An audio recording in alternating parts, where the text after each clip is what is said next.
Hey guys, it's me, Robert Nichols, your Boston-based real estate entrepreneur. And today I want to share a little bit of my story just to kind of tell you where I'm coming from, how I came to get into real estate, because I think it's really empowering once we know how others have started so that we have an example to see like where we are in our lives and how we can get to where we want to be or get further along in our careers and overcome those obstacles and barriers that stop us from achieving the level of success that we all want. So I'm Robert Nichols, born and raised in Boston, Massachusetts.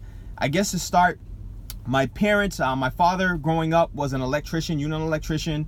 My mom was a hairstylist. And so my family's from the Caribbean. My dad's side of the family's from Barbados. My mother was born and raised in Jamaica. And she has a very, very crazy story herself. She came to this country, to America, illegally through Mexico. She didn't even know she was coming here. Her aunt told her one day she's going on a trip. She said, get ready, pack your clothes, and you're going on a vacation. So she didn't think anything of it. And long story short, she ended up going with another relative through the desert, crossing the border in Mexico into California, at night, all kind of crazy circumstances, afraid of getting caught. And I was kind of thrown into a rough situation as a teenager, and came here to the United States to live and create a life for herself. And that's how I came to existence. Her and my dad met here in Boston. Didn't work out for them. They ended up getting divorced when I was around 8 years old. At that time, my dad got laid off. It was a recession. Needless to say, we didn't have a lot of money. We didn't have a lot of income. It was tough growing up, for a short time.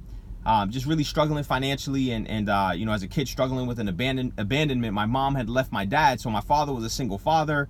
He ended up getting remarried. It was my sister and I. And, I tell you this, guys, to kind of show you that, it's not, life is not easy. It's not always what we think it is as far as, this guy, had a silver spoon in his mouth or this and that. And, we really have to stop making excuses for ourselves to really start to understand how to overcome obstacles in our own lives. And so from that perspective, life wasn't easy for me. From there, grew up, went to school, public high school, wasn't the best education, ended up going to college, finished there, and realized that at that time I didn't want to, work in corporate. I had gotten a job in, local grocery store chain, worked my way up to corporate, and decided that wasn't for me. But a family friend had told me about real estate, and so from that time, that transition, I decided, I had bought my first property, saw the process. Let me go get my license, got my license, and then eventually I left my corporate job. I was doing real estate part-time for a few years from 2004 until 2008. And in 2008, just before the market crashed, I went and started working for a new construction company. Now, the crazy thing is how I found that job is on Craigslist, folks. Yes, Craigslist. Craigslist took me out of a corporate job and brought me into real estate development. I interviewed for the position. I was hired within, I think the next day they hired me on the spot. And I started 2 weeks later, and that kind of really got me my foundation for getting into the development and flipping side of the business, because I really knew nothing about that side of it.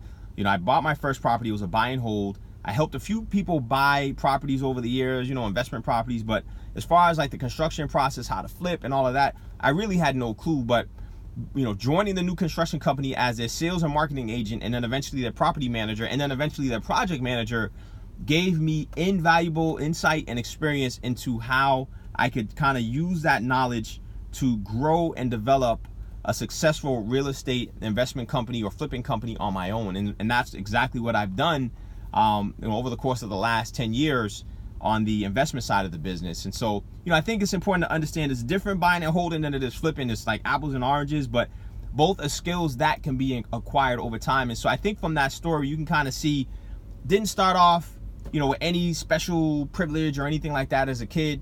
I had did come from a good household. My father really cared about us and did everything he could to provide the best life he could. And I'm forever grateful for that.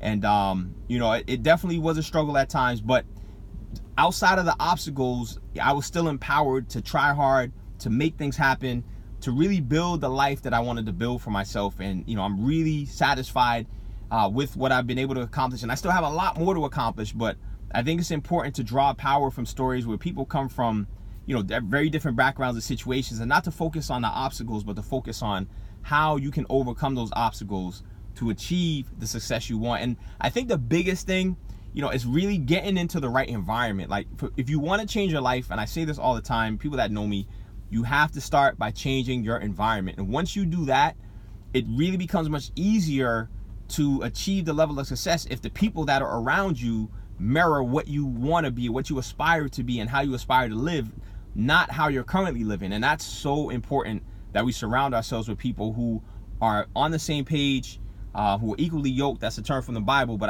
I truly believe that it's so important, whether not just with a spouse or a life partner, but your friends, your associates, you all got to be on the same page. Otherwise, you're really going to be wasting time, first and foremost, and you're not going to achieve that success or change any part of your life if you still continue to remain in the same environment. And so when I transitioned to that new construction company, it really put my life on the path to becoming a developer, and really starting to achieve the level of financial success that I'd like to achieve for myself.